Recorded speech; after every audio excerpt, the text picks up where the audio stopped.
We are the Minister of the Real Truth, and of late we've been asking ChatGPT a lot of questions. And it's been giving us really good answers. We like ChatGPT, but you have to sign up because there's a limit after a certain time. You have to come back 12 hours later and all this sort of stuff.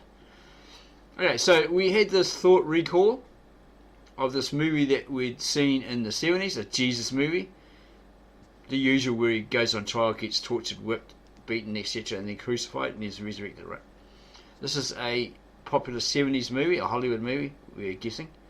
We looked around for it, and we finally found it. We did ask ChatGPT if it could help us. There's a certain scenes that we thought were really uncanny. Why were they left in that particular movie, or whatever they occurred? And it says, oh, it's probably King of Kings. You're like, no, I don't think so. Mel Gibson's Passion of the Christ, 2004. Nah, don't recall that one. Jesus of Nazareth, or Jesus the movie, because we've been given that by a Christian visitor, knocking on a door, whatever, to borrow. He didn't tell us that at the time. He says, here's a free video, the way to get you to their church or whatever, right? It's their door of opportunity. And then when we watched it, he comes back and he goes, oh, could I have it back? What? I thought you said it was a free gift. He didn't tell us we were borrowing it.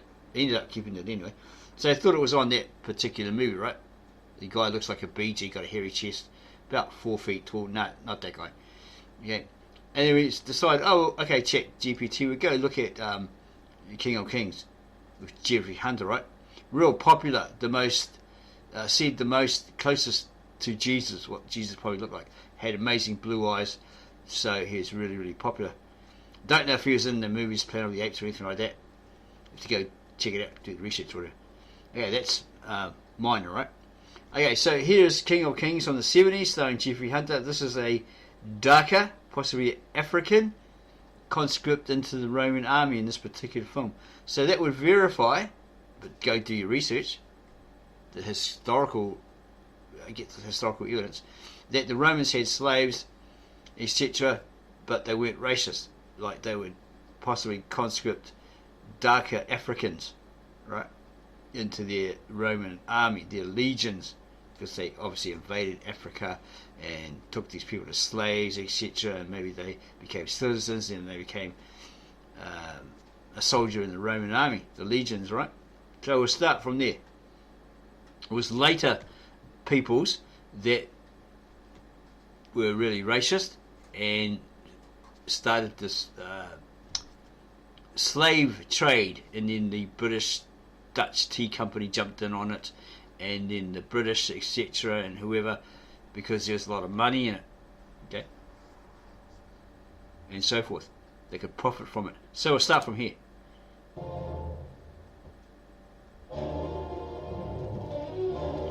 Classic Caesar and Jesus scene where he gets whipped and beaten and all sorts.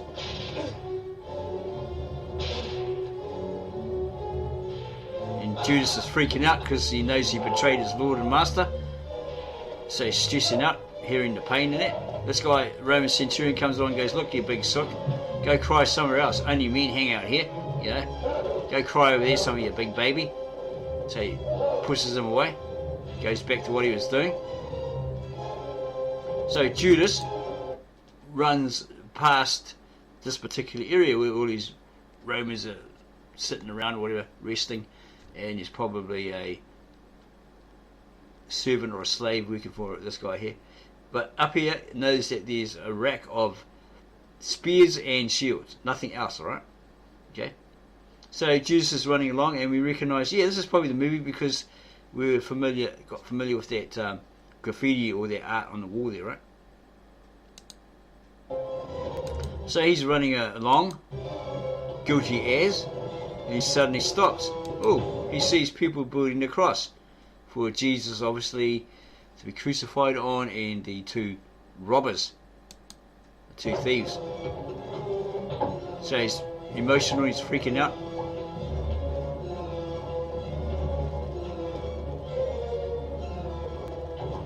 This guy here asks you, what the hell you want? Huh? What do you want? Gets all emotional, stressed, baffled, puzzled, and he faints. because he sees the cross and he knows that his Lord and Master is going to his death because of him, so he passes out. Okay. Then the Roman centurion here, or Roman soldier, picks up this character played by Jeffrey Hunter, i.e. Jesus, and he biffs him at these other guys who are playing dice and drinking, and the other guys down here doing something else. Okay? And they get all upset, bugger off. You know, we were trying to play this game here and you suddenly land on us. You know, get lost, sort of thing.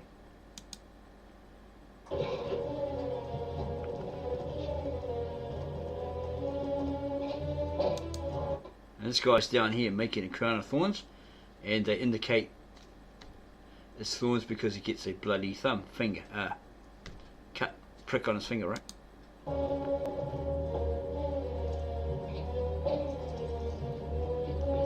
Okay, got to keep your eyes open. Okay. A king should wear a crown. King should wear a crown. Okay, he's got the crown on his head. Over that way was jugs that are used for wine. He got drunk from, right? Keep your eyes open.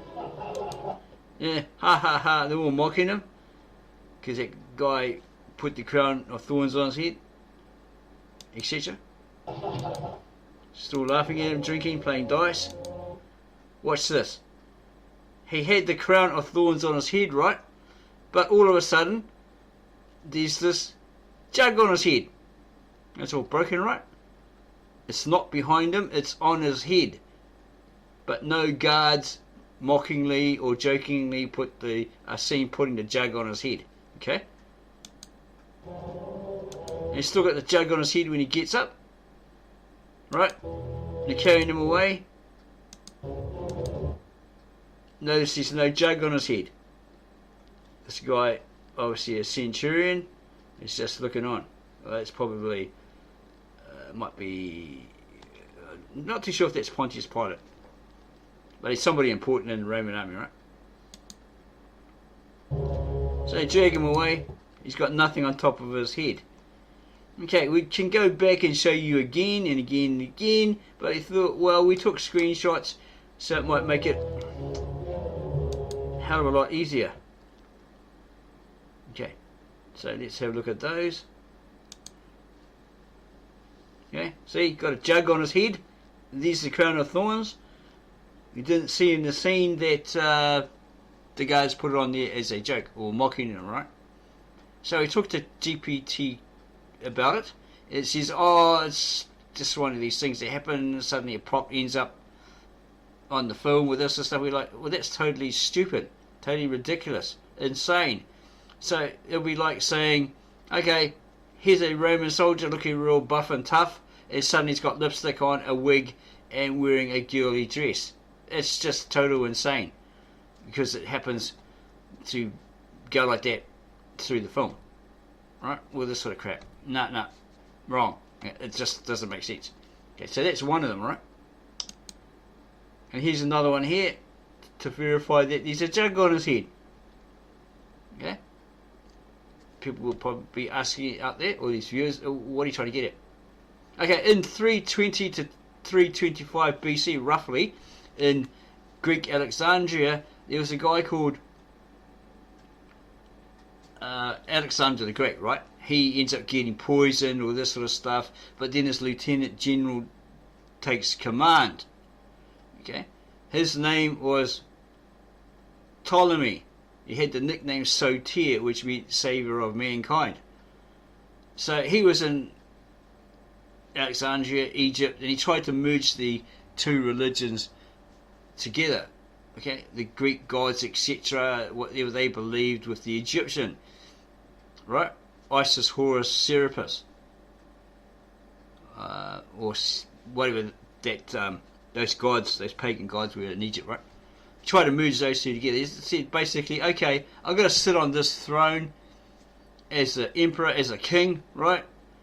And like Alexander had done before he was poisoned, died, whatever. He says, does your, you overseers or your seers or whatever they're called, can you see me in your prophecies, etc., right? In your texts, whatever.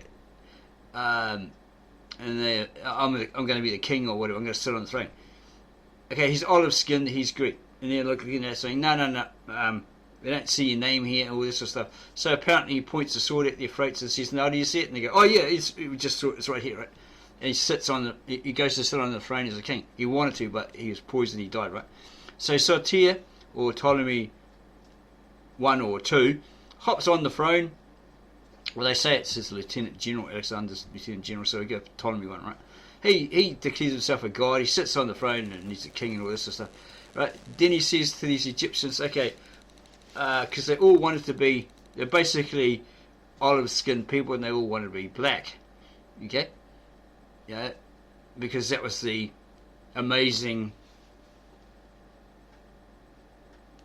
country with all these amazing things, so they wanted to be like them, okay, a copycat of them. The only problem is, which upset them, was they didn't have the skin, right? They couldn't have black skin, all this sort of stuff. It's a bit like the singers of today, pop singers, you know, they're all trying to be black, you know, they're like, yo, throwing hand signs, all this sort of stuff, got all the tattoos all over their face, like the mumble rappers, whatever. They're copycat, right? It's funny enough, even apparently Justin Timberlake at the 2014 Music Awards was nominated or got the award for Best Black Artist of the Year. So we heard, right? All this sort of stuff. So yeah, they want, you know, like today, everyone, all the young people want to emulate the American Negro, yeah? You go, yo, and all this sort of stuff, and what's up, homie, and, you know, walk around with your pants hanging down and all that. Because of this music, these rappers, these mumble rappers, and these movies, and so forth. Okay, so, yeah, they got upset with that, so they said, okay, shut down their temples and build temples on top of their temples, burn all their books, the library, all that sort of stuff, right? And so forth, and limited them, restricted them, all that sort of stuff. Yeah, he sat on this throne, he says, I'm Soter, that's my nickname, saviour of mankind, but according to Tacitus, he was a lazy guy, right? Not really acting divine, sleeping around, all this sort of stuff. You have to go read the histories of Tacitus for those details, right? Supposedly he healed some people, a man with a withered arm or something, or leg or something like that, or some other Roman did. You have to go check out Tacitus, right? Don't rely on what we're saying, because we could get it wrong. Okay, so here he's got this jug on his head, where prior there was no jug on the rack, right, behind him. That's really uncanny. So why is this in the film? Is the director trying to tell you that Jesus Christ was actually Serapis Christus in 320 to 25 BC? It was just a tale retold that this Jesus never existed. This is the original Jesus, possibly, because Silvanus, a friend of Hadrian, the emperor, sent him a letter in 34 AD saying, hey, that cult, the Brotherhood of Serapis Christus, is still up and running, is still active, even though Serapis may have, Soter might have long died, right? When did the Christ die? Around about 30 AD, roughly, right? So this cult was still going on after he died, was resurrected and ascended. So go check out this particular movie and see for yourself. Run it forwards, run it backwards. It's really hard to pinpoint those scenes. Someone out there who's a real genius can probably do it. But yeah, we thought we'd bring that to your attention. If you liked it, we did. Subscribe to our channel. Give us a like. Add your comments below the video here. We'll get back to you as soon as we can. And then go share this with all your family and friends and others who may have watched this movie and really loved it in the 70s. Fell head over heels in love with Jeffrey Hunter and his blue eyes and so forth. We'd be interested in what you think and how long it took you to pick up on those scenes that we pointed out. It's just really, really uncanny. Maybe the director was trying to tell you, or trying to tell the world, hey, Jesus Christ is really Serapis Christus. You probably wouldn't notice in our movie, and they've never cut it out. It's not like the religious factions Christians, etc., have gone, hey, cut that bit out. Right to the director, who's probably long dead anyway.